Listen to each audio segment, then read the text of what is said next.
Okay, we're back. We're live. We're at Think Tech on Wednesday, and you know what that means. Wednesday, the state of energy. Hawaii, the state of energy. Sharon, Moriaki, and me, we do energy every Wednesday, and we investigate, and we examine, and we think about it, and we always have a good time. Sharon, say hi. Say hi. Our special guest today, good work. Our special guest today, Senator Mike Gabbard, the chair of the Senate Energy Committee, and Senator Russell Ruderman, who was the vice chair of the Senate Energy Committee. Welcome, gentlemen. Thank you very much. We are honored to have you here. Thanks for having us, Jay. Thank you. Great. Good to be here. And today's show is going to be about, what do you think? Energy. Energy in the 2014 session. And what's Energy in happening the in Senate in Senate? 2014. Yeah. I'm sorry, Sharon. Yes, I said, no, what's happening in the Senate? Because there's a lot of thank things you. moving. Okay, but we always have something, a little Vorspice, as it is in Yiddish. And we have Vorspice. We have Vorspice today in the way of Komiko Yoshinari, who joins us from California, from San Francisco. She's part of the Princeton Energy Group, and they have a project they're working on Molokai. We've heard about it, but now we actually get to talk to her. So let's take a few minutes with you, Komiko. Tell us about your project.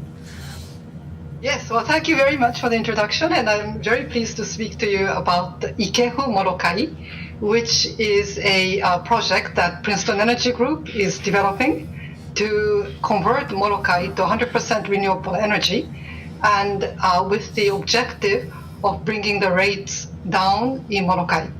As you know, Molokai suffers from one of the highest electric rates in the country at about 50 cents a kilowatt hour. And this is a very interesting case study for us.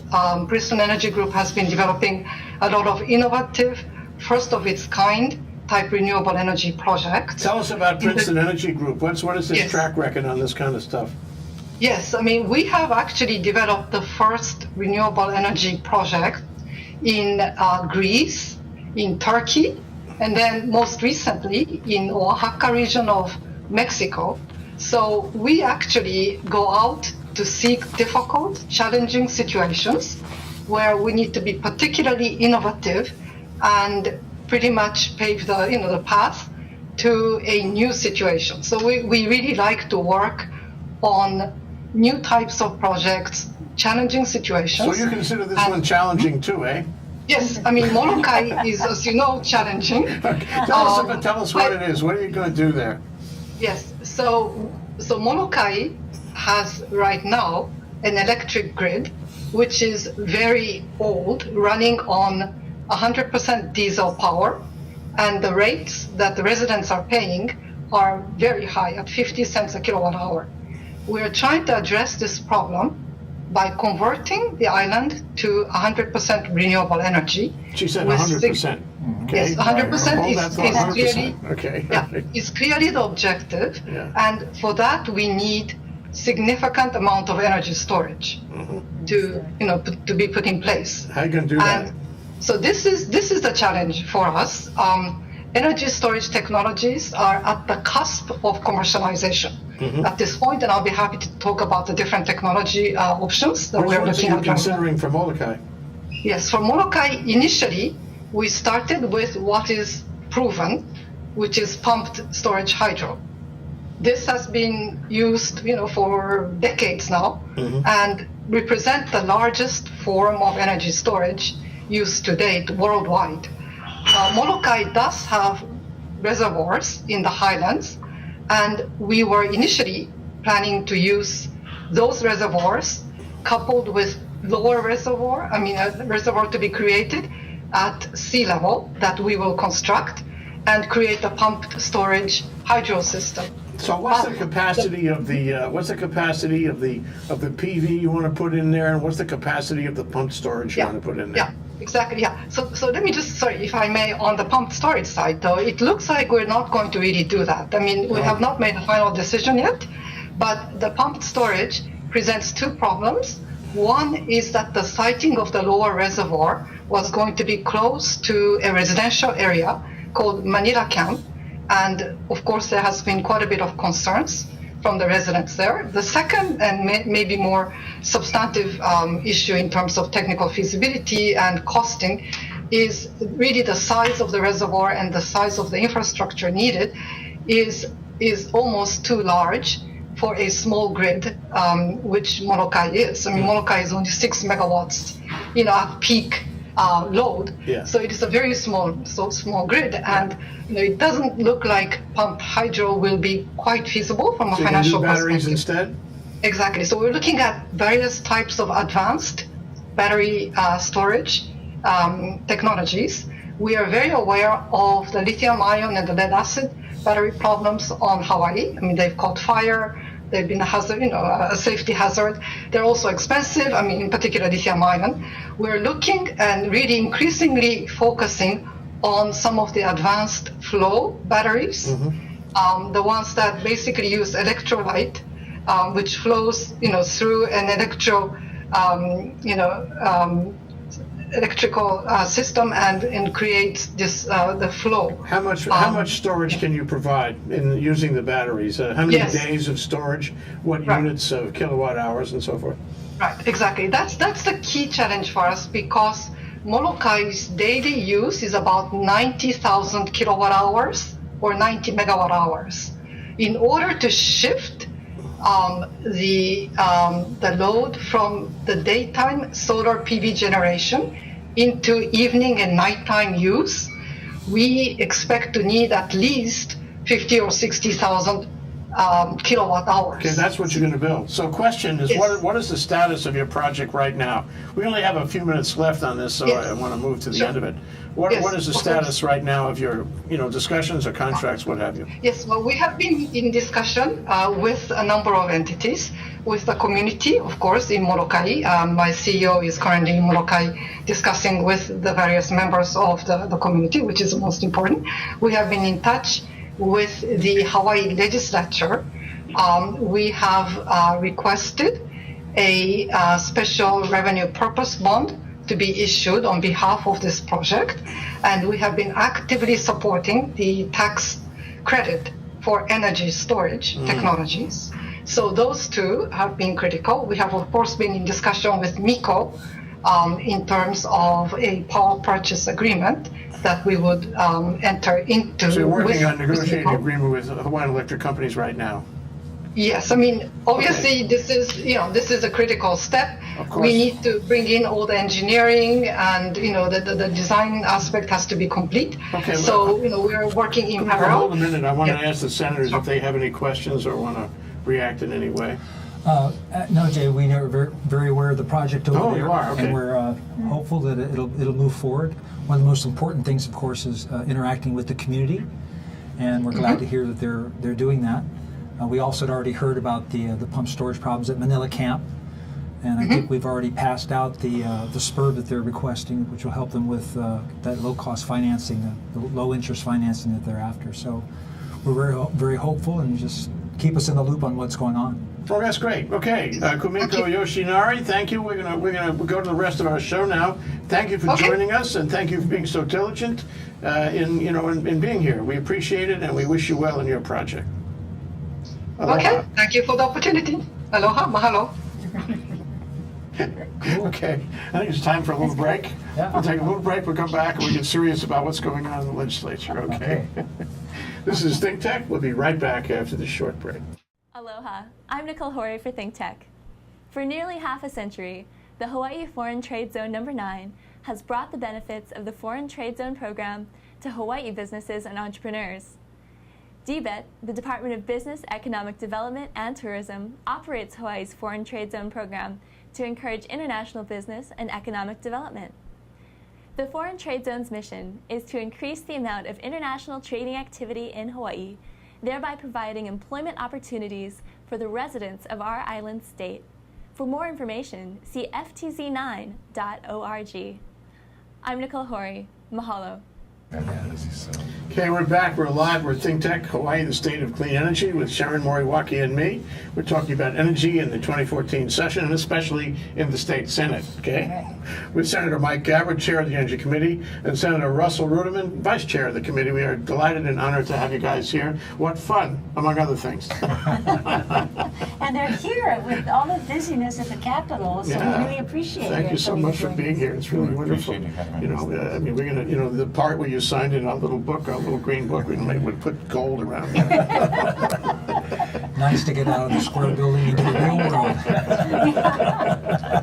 I think what we'd like to know too is what bills are Sure. going over, but Yeah, also yeah, sort of where are absolutely. we in the process, and so let people know, you know, Yeah. where is the, what is the, you know, the due dates and where it's going So to one, actually one of the cost. bills What that is you guys are most interested in, the ones that will, you know, cast the longest shadow.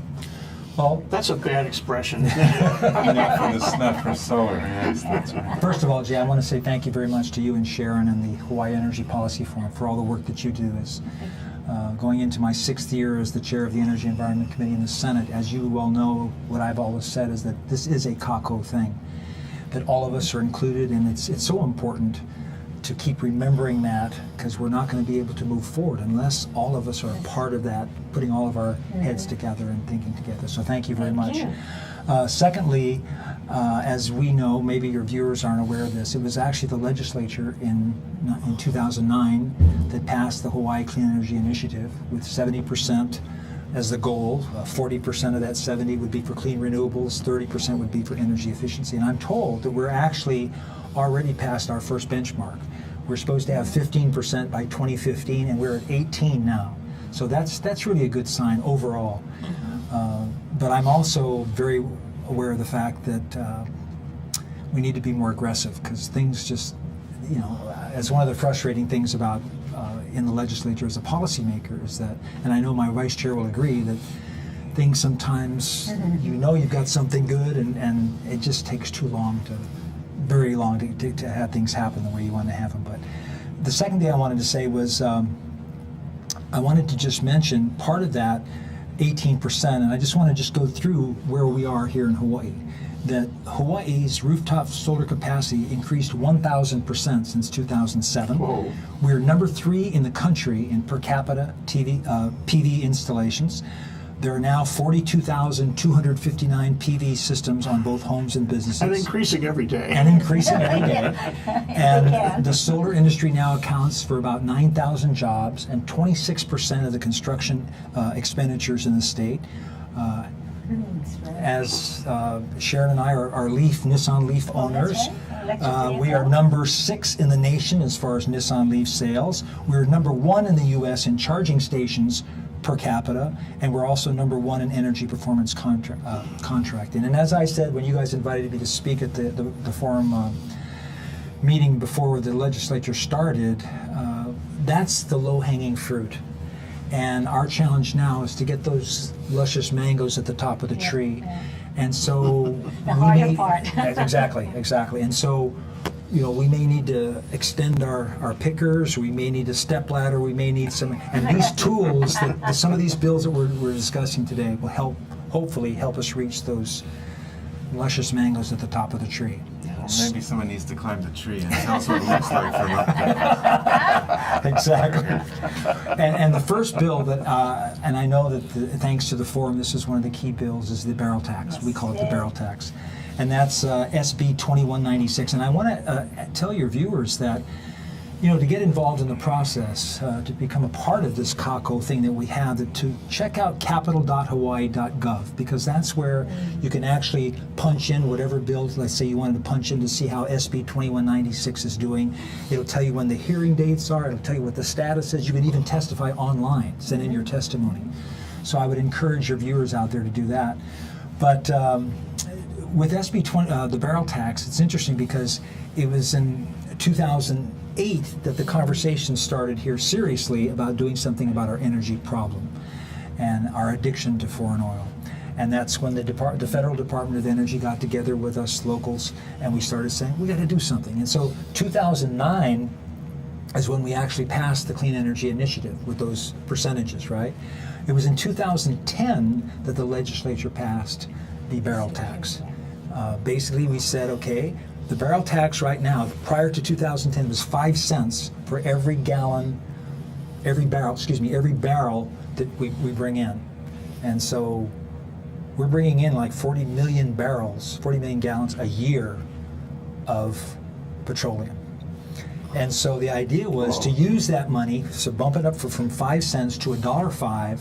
The idea was to use that money to help with agriculture, development, and food security, and also for energy security. Well, because we were in a slump in the economy at that time, the allocation of that $1.05 went like this. It went 5 cents for the 5 cents is for emergency spills, right? And then at the time it was, I think it was 15 cents, right? Right. Yeah, it was 15 cents going for energy security, 15 cents for ag security, 10 cents for HNEI, which is the Hawaii Natural Energy Institute, which is connected with UH. They do all the research and a lot of research on energy. And then 60 cents went to the general fund. Yes. And so what happened is that we tried to change the allocation of those funds last year. It didn't work.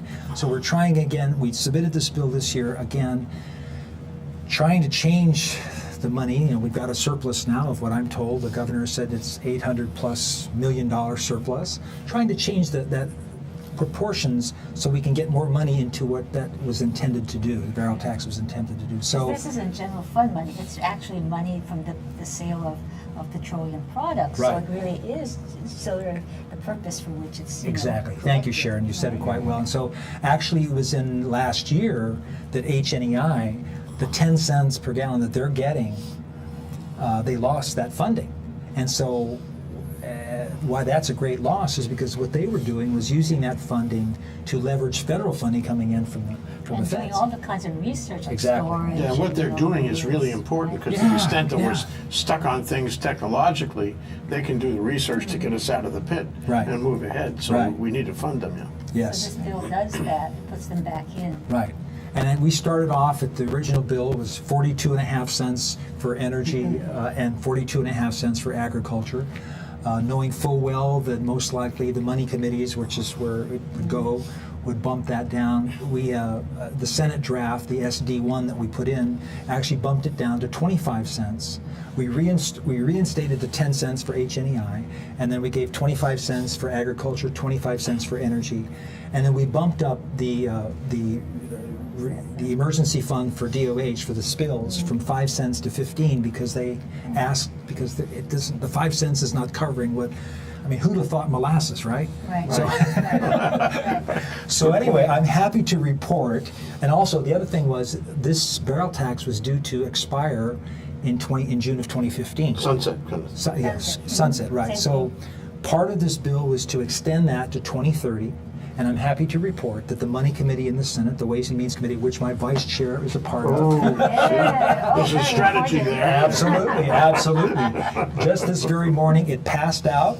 It passed out of the WAM committee, and what they did is they defected the date, which simply means sometimes when the viewers they go online and say, wait a minute, it says sunsets on 2050. What does that mean?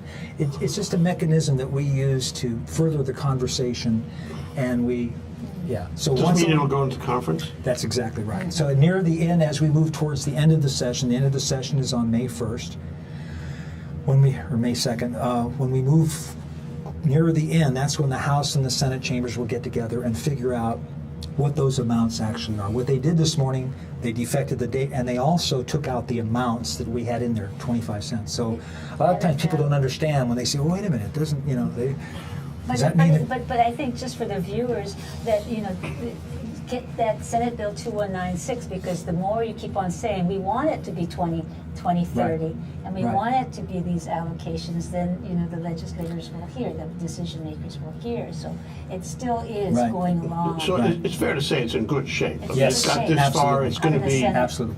And the other thing, Jay, is that, right now, when they took the 10 cents, the 70 cents of that $1.05 is going into the general fund. So by reinstating the 10 cents to HNEI and the numbers we have in there now, the general fund would still get 30 cents. So I'm hoping that the There's WAM still committee, some money. that they'll really take that into consideration. Yeah, so. But I wanted to add something to that as well, and please, Russell, jump in anytime you want. Yesterday, I went out to Waianae, and there's a project out there. Actually, my daughter Tulsi, the congresswoman. We remember her. I talked to her, I said, you got to go out and see what's happening. And there's a project out there, and you talk about, it really fits into what this whole idea of agriculture and energy. And this farmer out there, he's got 200 acres total, 10 acres right now. He's using this Korean natural farming. No pesticides, no fertilizers, nothing. It's just an amazing process that he uses out there. And then he wants to expand that 75 acres. He wants to put a 50 megawatt solar farm.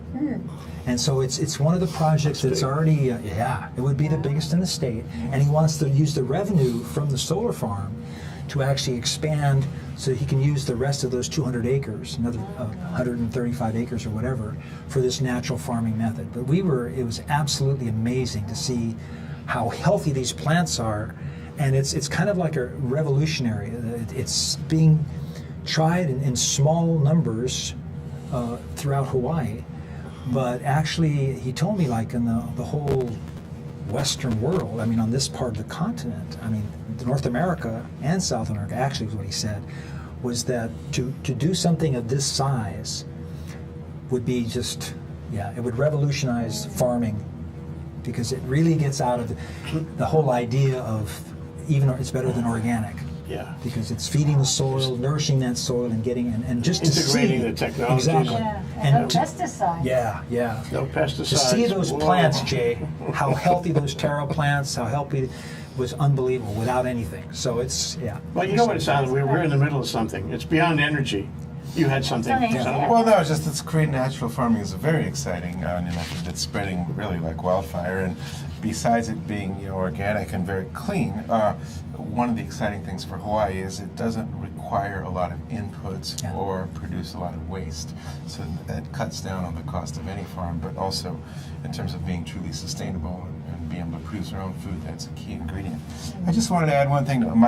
Senator Gabbard was talking about testifying and following bills at capital.hawaii.gov. If you don't know the number of the bill, you can search those bills by keyword, let's say solar energy or barrel tax, and you can find your way to the bill, see which ones are alive, and testify that way. You don't need to have any detailed energy to get information to get it. I got energy. It's the same thing, isn't it? To get involved. Thank you. So what now, as far as the barrel tax, just to closure on that one, the path of that right now that it's passed, the Money Committee, WHAM, the full Senate will vote on it. And then after we vote on it, I'm hoping that it will pass. This is the part where behind the scenes we're talking to our colleagues saying, that's really a good bill. This is good. And I think we can get at least 13 votes on that bill. And then it will pass over to the House. And then we'll get all their bills. I can't remember the exact date of the crossover, but it'll be coming up fairly soon. Very soon, Yeah. It's more than just an energy bill. It's more than the barrel tax. It's a statement, isn't it? Yeah, it really is. It means it's a statement of commitment. Yes. And the more Long-term commitment. of those statements we make, the more committed. And you were saying, about the integration of agriculture and energy and all that.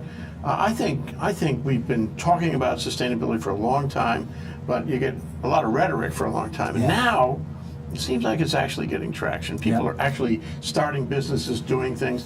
We interviewed a guy the other day who runs a vertical farm, I'm not kidding you, in Kaka'ako, in an industrial KS building there. He's doing a vertical farm. So all these things are actually happening. Yeah. It's not just talk, it's happening. Yeah. It's good stuff. Yeah. Anyway, okay, so that's a good one. We should follow that right to the conclusion. Yes. And we don't have to take a vote on it right here now today at the table then, okay. They already voted on it. It's passed. what I mean, The second bill I wanted to, as far as our priority is, we call it each of the bills has our own little nicknames that we put into it. It's called Grid Modernization, and it's Senate Bill 2656. And this has to do with what's happening with solar. I gave you the numbers at the beginning. Residential PV is just skyrocketing, and I think I might have mentioned before to you, Jay and Sharon. When I ran into one of my constituents out in West Oahu who was paying $400 a month on his electric bill, and 5 doors down, a guy was paying $17 a month, and the guy that's paying the $400 did not know how to do it. And then when I explained to him about the 35% state tax credit and the 30% federal tax credit, and he got it, And then I ran into this guy down at Costco 6 months later, and he reached in his pocket and he pulled out his electric bill. And He's the carrying his bill. the guy almost had tears in his eyes. And he said, and it said $17. And he said, Senator, the savings I'm using right now, I take my family out to eat once a week, and the rest I'm setting aside for my kids' college education. So, He might be your constituent for his life and the life of his unborn children. but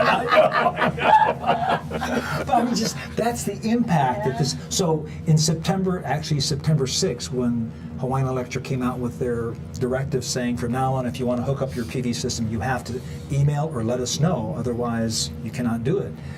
It just basically wreaked havoc on the whole industry. We started getting phone calls, emails saying, what's up with this and what can you do to help? And so what I did is, along with Senator Ruderman, in October, called it an informational briefing at the Capitol. We invited Hawaiian Electric and also the solar industry into the same room to say, what's up with this? Because we're getting all these calls, and so people have paid for their PV system, and they're waiting to get this huge savings on their electric bills, and now they can't flip the switch. So they're paying their mortgage, and they're paying on a PV system that they can't use. They're paying electric bill and And they're electric paying that on the solar system they were supposed to eliminate. So we called these guys together, and so after a couple of hours of, and there were some employees from the solar industry who were there was layoffs starting to happen because all of a sudden this huge explosion of PV systems starts going like this.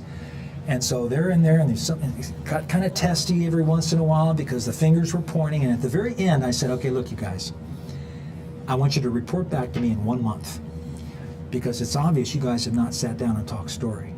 Now I want you to come back. We're going to contact you in a month, and I want you to tell me exactly what you guys have done to deal with this problem. And the main thing that the solar industry was saying, there's like 1,000 people that are in line in the queue waiting to flip the switch.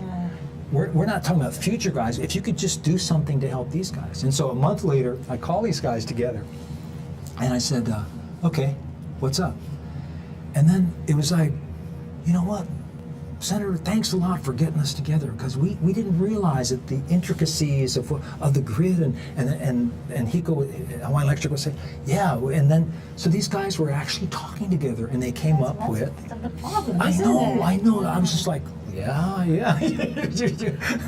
And so they were able to. Hawaiian Electric was able to come up with a plan to grandfather those 1,000 people that are in the queue that had already paid for their system. And there are still some issues. We got them together about a month later, and because the reality is out there's 415 or so circuits on Oahu, and when you get to a certain level of PV in each of those circuits, if it goes too high, then it affects the grid reliability, right? And so that was the issue that Hawaiian Electric kept saying. So if you get too far above, there could be backfeeding and you'd be damaging your appliances and safety issues, right?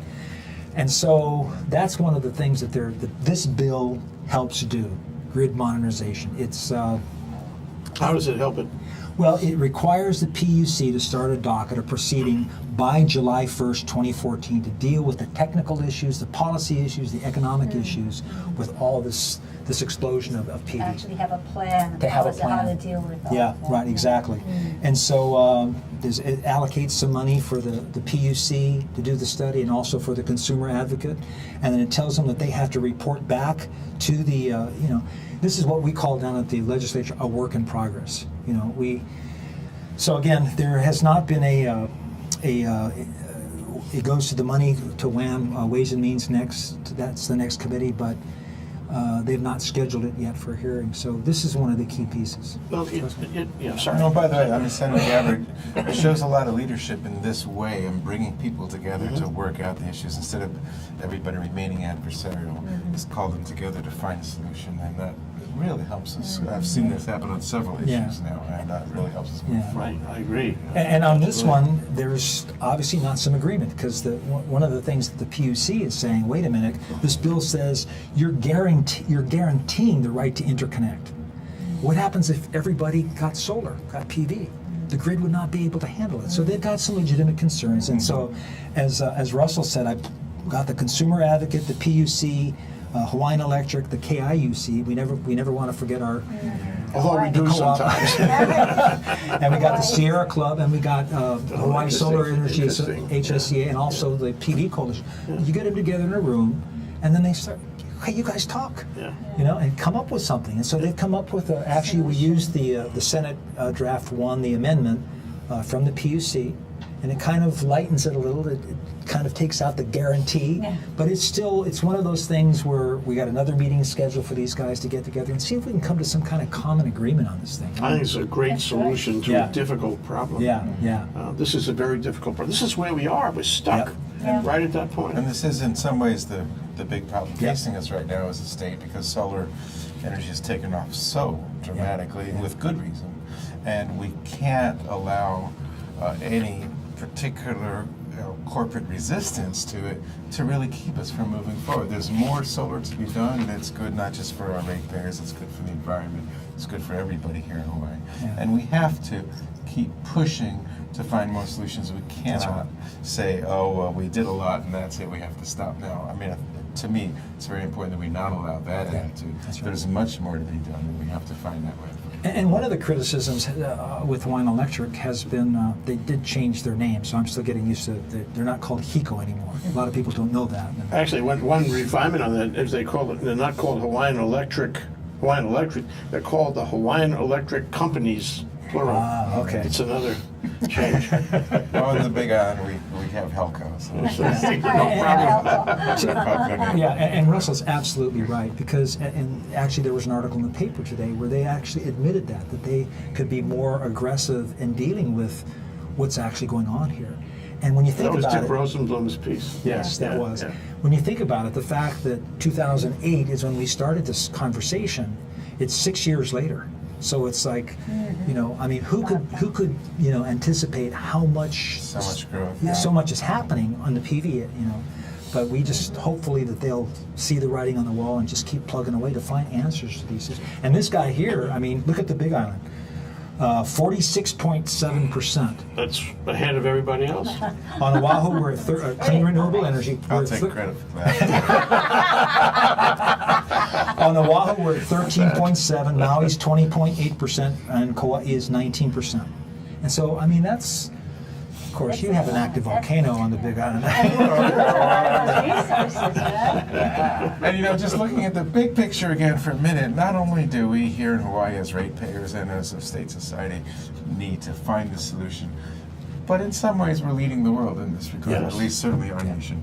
And so it's important that we find a way forward that works for everyone concerned, and we're looked to as leaders, continue to be that way. And I think that's why, I know that's why the Federal Department of Energy has been very generous in investing money here, because they see Hawaii as that model, as that test bed for other states, island countries, whatever.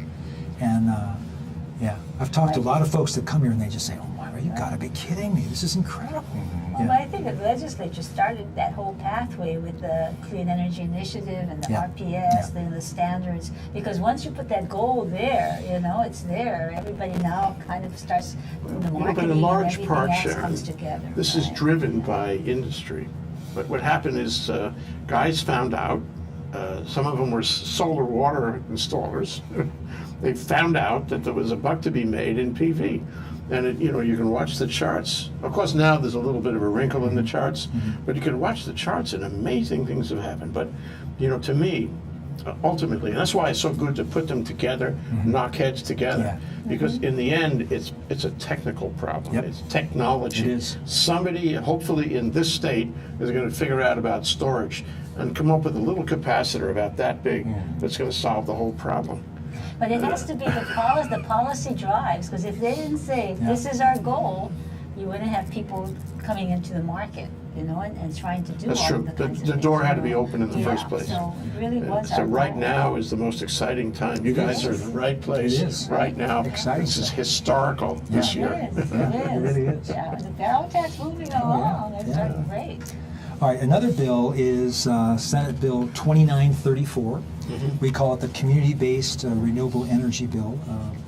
I'm excited about this one because I actually was invited to speak to a group of property managers a couple months ago. And when you think about the whole PV explosion, it's great for homeowners, but what about renters? What about people who live 400 units in a condo, and they got that little tiny roof up there that's not going to take much PV. So They I'm want spe- that $17 too. That's exactly Yeah. right. How do you When I get tell that that? story, they're going, "Hey, how about us?" So I'm speaking to this group of property managers, and I tell them about this bill, what they're doing, and this is happening in various states, but in Colorado is a good example. It's in Rifle, Colorado, and right next to the airport, there are 3,575 solar panels, and those solar panels are owned by Jimmy's Pizza, a Montessori school, and a whole bunch of other individuals and families. And what they've done is they found a piece of land, you put those up, and you can invest in 1 panel or 100 panels, and whatever the percentage is that you invest, that decreases your electric bill each month. So at that luncheon, Creative solution. during the Q&A at that luncheon, this one guy said, "Wait a minute, Senator, you mean to tell me I got 400 people that live in we could, if we had some, let's say there was some land out in West Oahu and we wanted to put up a solar farm, that all of us could have ownership and that would decrease?" And I said, "That's right." And that's what this bill enables us to do. And This is really a revolutionary. Yeah, that's For me, this is innovative. one of the most exciting things we're working on this year. Yeah. It's on the same level as the green Yeah. Financing. infrastructure from last year, because it really enables people who currently cannot invest in solar to do it. And as Senator Gabbard was talking about, people in large condo buildings and things like that. But this applies to, I hope it will someday apply to businesses. Yes. For example, I own a grocery store, which is a big energy sucking machine. And there's no way we'll ever have enough PV on our roof to run all the compressors and stuff. But this is a way to branch out beyond what's available Yeah. in your physical building. Yeah. And I think it's a real game changer. We've seen this happen in a few states, Yeah. and I'm really excited that it's Yeah. coming to Hawaii now. It's out of the box. It totally is. And what it tells you is that we can think out of the box. Yeah. We can come up with stuff, Yeah. and we can execute on that. Yeah. And it's great that you guys recognize it, because it means you're right up at the front. And there'll be more stuff like this. We're in a little crucible here. We are. This is a laboratory, We are. and it bounces all around, and then whoop, something comes up. And Jay, I'm happy to report that this bill also passed out of the Ways and Means Committee today, Oh, really? Oh, great. and will be moving on to the Senate floor for all of us to vote on. Again, we don't have to take a That's vote great. here right now. I don't think we have quorum beyond that. You need a quorum? Oh, that's great. It's very exciting. Yeah.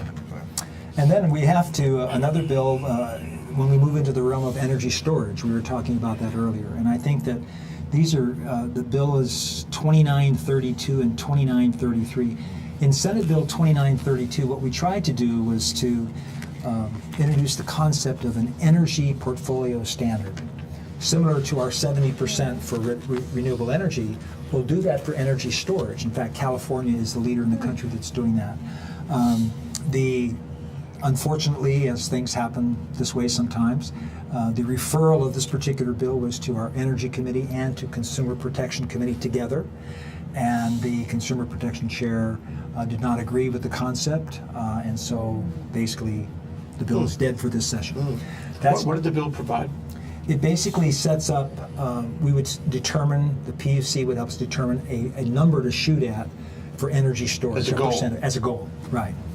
And basically she told me she just didn't think it should be set into statute, and that, so things like that happen. What So- about this bill? And I only know it because Komiko Yoshinari talked about it. A bill for a credit for storage. Yep. Is that one pending? How's that doing? That's 2933, and that provides a tax credit for any energy storage 1 megawatt or larger, which is what she was talking about. And basically, this would start in July of this year. They would have to apply with DBED, the Energy Office, for certification. And here's interesting. Once they get certified by DBED, within 12 months of that certification, they would have to invest at least 5% of their own funding into the project, which means So some commitment. they yeah. got skin in the game. So Yeah. it means they're, because quite frankly, and I'm sure Senator Ruderman has to say, we get people that make appointments with us all the time that see opportunities, and sometimes you really have to vet those opportunities so they're not, you got people from all over the world that they see what's happening here and they want a piece of the pie. That's exciting. Yeah, it They really come is. around, but you absolutely got to be Right. you know, They're get going to careful stick about around, this. Right. not just take the money and run. Right. It's exciting, but some people are attracted here simply because of our high electric rates, and the Yeah. projects Oh, sure. will work here that wouldn't work elsewhere. Yeah. So, as Senator says, we have to vet them. We Yeah. have to Yeah. make sure it's for real. So it sets up that tax credit for the energy storage, and the idea is to attract these developers here and to say, okay, this looks good. I mean, Hawaii's cutting edge. They have been as far as PD installation and other ways. Let's get on the bandwagon here. Storage is good. And I believe, Senator Gabbard, correct me if I'm wrong, this also would give tax credits to HECO and companies Yes. like that. If they Yes. do Well, have if storage. they do this kind of storage, Yes. as well as a developer of a large solar farm, for example. And that's exactly what's needed to allow the more large solar farms. So it's a very good match for the problem that we're facing right Yeah. now. And as, was her name Komiko? Kumiko. Komiko. As she mentioned, they were having some problems with the pumped hydro storage. You know, that's good. But, it's not good they're having problems, but that's a good, because basically you have to have two reservoirs, and it's the water going down, you know, that turns the turbine where you get the energy from. But the nice thing about this energy storage, we're not calling it battery storage. We're calling it energy storage because we're agnostic. It could be anything. It could be flywheel, lithium ion. It could be, Right. she mentioned one, it could be fuel cells, pumped hydro storage. We're not, you know, so it's Any technology. any technology that's going to help us. There's an answer out there. Yeah. You know, there's an answer that will be ubiquitous around the world in 10 years. And wouldn't it be something if we developed it here Yeah. and got good IP on it, of Yeah, course. of course. Yeah. The storage is the answer. I mean, if Yeah. we, you know, if we really have, we're small enough to have Yeah. pilots here and there and look at the best technology and test. Let's be a test bed here. I tell these young kids who, you know, are interested in doing research in energy that if they could invent some storage device, they could make Bill Gates look like a piker. Warren Buffett too. Yeah.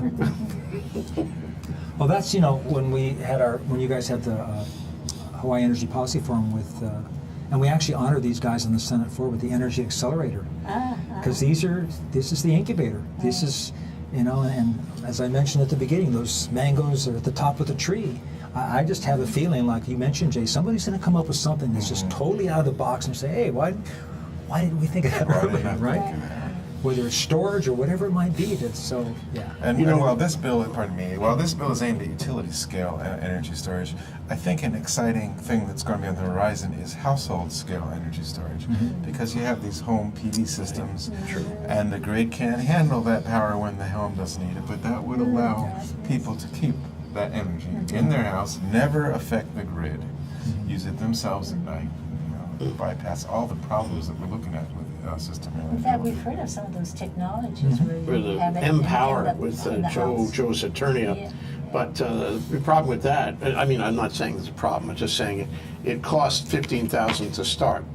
And that it makes it hard for the average homeowner. Oh, on top I'm of the not. solar. But where we're at today with that is not where we're going to be in 5 Absolutely. years. in terms of that Absolutely. cost. That's just the beginning. Yeah, we're the early adopters. And to have it conceptually is a tremendous benefit. And I'm looking forward to that time. I might even go to storage myself. And if I go to storage myself, I'll buy an electric car. There you go. There you go. And one of the things to bring up what Russell just talked about was we intentionally started this to get the larger ones starting off first, 1 megawatt and higher.